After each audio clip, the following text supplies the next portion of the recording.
प्रिय दर्शकों, आशा करते हैं आप सब अच्छे हैं। आज मैं ईशा उपनिषद शुरू करूंगा। इसी कड़ी में ईशा उपनिषद का परिचय होगा। मैंने विवरण में वेदांत का परिचय पर पिछले एपिसोड के लिंक दिए हैं। अगर आपने अभी तक नहीं देखा है तो उन्हें जरूर देखें। कृपया हमारे चैनल को सब्सक्राइब करें अगर आपने अभी तक ऐसा नहीं किया है तो। आप हमें फेसबुक, ट्विटर और इंस्टाग्राम पर फॉलो कर सकते हैं। स्क्रीन पर लिंक और क्यूआर कोड दिए गए हैं। आइए ईशा उपनिषद के बारे में कुछ तथ्यों के साथ शुरुआत करते हैं। ईशा या ईशावास्यम उपनिषद मुख्य उपनिषदों में से एक है। इस उपनिषद का नाम इस उपनिषद के पहले श्लोक के पहले शब्द से लिया गया है। यह उपनिषद संहितोपनिषद के रूप में भी जाना जाता है क्योंकि ये एकमात्र उपनिषद है जो एक संहिता के अभिन्न अंग के रूप में पाया जाता है, जिसका नाम वज्रसनेयी संहिता है। ये संहिता शुक्ल यजुर्वेद में मिलती है। ये एक कॉम्पैक्ट उपनिषद है जिसमें 18 गहरे छंद है जो स्वयं के बारे में अज्ञानता को दूर करते हैं और दावा करते हैं कि ईश्वर सब कुछ में है या सभी अस्तित्व एक ही है। पहले श्लोक पर जाने से पहले एक मंत्र पढ़ेंगे। ओम पूर्णमदः पूर्णमिदं पूर्णात् पूर्णमुदच्यते पूर्णस्य पूर्णमादाय पूर्णमेवावशिष्यते। ओम शांतिः शांतिः शांतिः। हिंदी में अनुवाद। ओम ब्रह्म पूर्ण है। ये भी पूर्ण है क्योंकि ये ब्रह्म की अभिव्यक्ति है। ब्रह्म पूर्ण रहता है, हालांकि ये ब्रह्म से ही निकला है। इस सत्य को जानकर और इसकी पूर्णता को जान लेने से ये पूर्ण हो जाता है। ओम शांति शांति शांति। ये सबसे प्रमुख मंत्र है जो वेदांत दर्शन की नींव रखता है। इस मंत्र को यदि कोई अकेला समझ ले तो ईश्वर, मैं, सृष्टि आदि के बारे में पुरानी मान्यता दूर हो जाएगी और संपूर्ण ब्रह्मांड को नए आयाम में समझा जा सकेगा। ये आंखें खोलने के लिए पर्याप्त है। यहाँ ब्रह्म कौन है? ब्रह्म एक वेदांतिक शब्द है। ये ब्राह्मण से अलग है, जिसके बारे में आपने सुना होगा।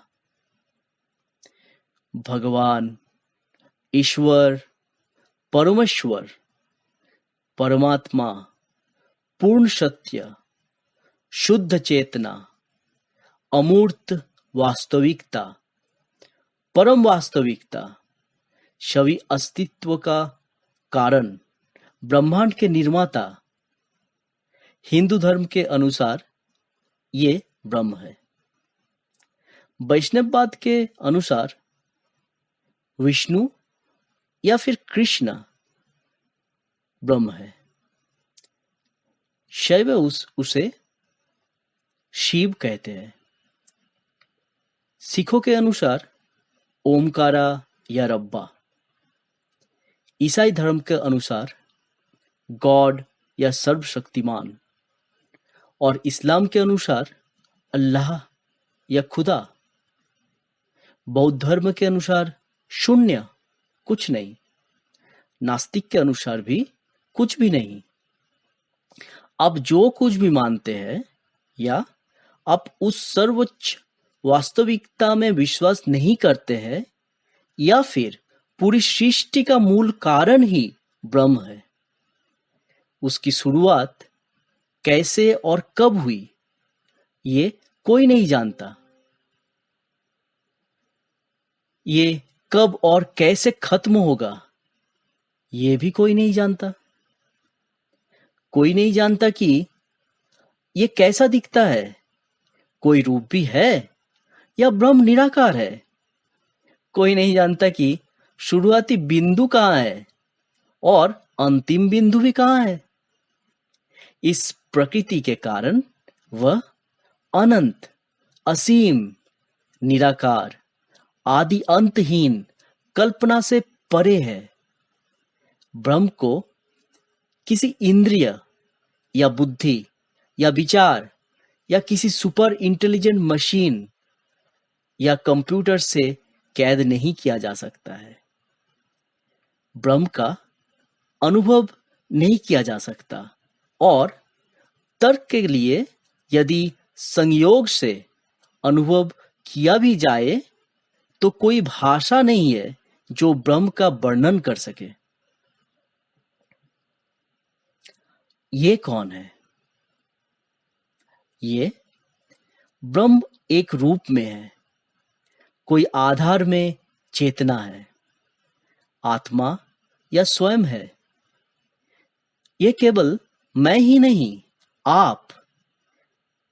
आप लोग, सभी मनुष्य, पशु, पक्षी, मछलियां, पौधे और पेड़, कीड़े, सूक्ष्म से सूक्ष्म जीव है। संक्षेप में इस ब्रह्मांड के सभी जीव, जो कोई भी किसी भी रूप में रहता है, वह चेतना है। ये सिंगल सेल या कुछ और भी हो सकता है जिसे अभी तक खोजा नहीं गया है। ये वह इच्छा वृत्ति है जो आपके शरीर की हर कोशिका में या किसी के शरीर में या ब्रह्मांड में मौजूद है। वह इच्छा जाने अनजाने में जीवित प्राणियों को जीने, अगली पीढ़ी बनाने, कुछ नया करने या नई चीजों को खोज करने, कुछ असंभव सोचने, कुछ नए कल्पना करने, हर दिन स्वयं का एक बेहतर संस्करण बनाने के लिए प्रेरित कर रही है। कम से कम ये जीवित प्राणी जीवित रहने की कोशिश कर रहे हैं। कम से कम वे जानते हैं कि उन्हें प्रकृति के नियम के अनुसार जीवित रहना चाहिए, लेकिन उनमें से ज्यादातर सो रहे हैं। उनके पास कोई विचार नहीं है, या जानना नहीं चाहते हैं, या इस वास्तविकता को महसूस करने की बुद्धि नहीं है। यहां तक कि इस धरती पर सबसे बुद्धिमान प्रजातियों को भी इस सच्चाई को समझने में लाखों साल लग गए हैं। लेकिन आप पाएंगे कि अधिकांश आधुनिक लोग अभी भी गहरी नींद में हैं। बहुत कम लोग जागृत होते हैं, जिन्हें हम ब्रह्म ज्ञानी या मुक्त या योगी कहते हैं, जैसे ऋषिया, बुद्ध, आदि शंकराचार्य, श्री रामकृष्ण, स्वामी विवेकानंद, गुरु नानक जी, जीसस क्राइस्ट और कोई अन्य महान आत्माएं। उनमें से कुछ आंशिक रूप में जागृत होते हैं, जैसे कि जो जानने के लिए उत्सुक है, या जो इस पहेली को समझने के लिए कोशिश कर रहे हैं? शरीर एक दिन पैदा होता है और एक दिन मर जाता है, लेकिन निराकार चेतना कभी नहीं मरते। इसका मतलब ये नहीं है कि कोई आपके अंदर रह रहा है। ये अमूर्त चेतना या इच्छा वृत्ति है जो हर जीवित प्राणी में मौजूद है। इसे अलग नहीं किया जा सकता है या अलग नहीं माना जा सकता है या फिर अलग से पहचाना नहीं जा सकता है। आइए अब फिर से मंत्र को समझते हैं। ब्रह्म पूर्ण है क्योंकि उसे इस ब्रह्मांड को बनाने के लिए किसी के समर्थन या सहायता की आवश्यकता नहीं है। वह ब्रह्म विभिन्न रूपों, विभिन्न जीवों के रूप में प्रकट हो रहा है। इच्छा वृत्ति या वह चेतना हर जगह और हर अभिव्यक्ति में मौजूद है। हम उस सार्वभौमिक चेतना का एक हिस्सा मात्र है। उसी से हम भी चैतन्य या ब्रह्म है और पूर्ण भी है। ब्रह्म अनंत है क्योंकि ये असीम, आदि अंतहीन है। अज्ञानता, सीमित इंद्रियों और सीमित समझ के कारण हम इस सत्य को नहीं समझ सके। एक बार जब ये परम ज्ञान हमें प्राप्त हो जाता है और हम सभी जीवों में एकता का अनुभव करना शुरू कर देते हैं, तो हमारा ज्ञान पूर्ण हो जाता है और ये अनुभूति हमेशा हमेशा हमारे साथ रहती है। आइए हम इस ब्रह्मांड में हर जगह, हर मन की शांति के लिए प्रार्थना करें। प्रिय दर्शकों, यूनिवर्सल वेदांत आंदोलन की इस यात्रा में हमारे साथ रहे। इस वीडियो को अपने दोस्तों और परिवारों के साथ साझा करना ना भूलें।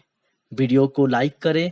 अगर आपने अभी तक हमारे चैनल को सब्सक्राइब नहीं किया है तो तुरंत सब्सक्राइब करें।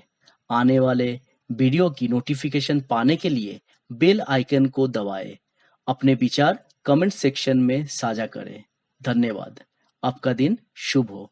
जल्द ही मिलेंगे अगले वीडियो में।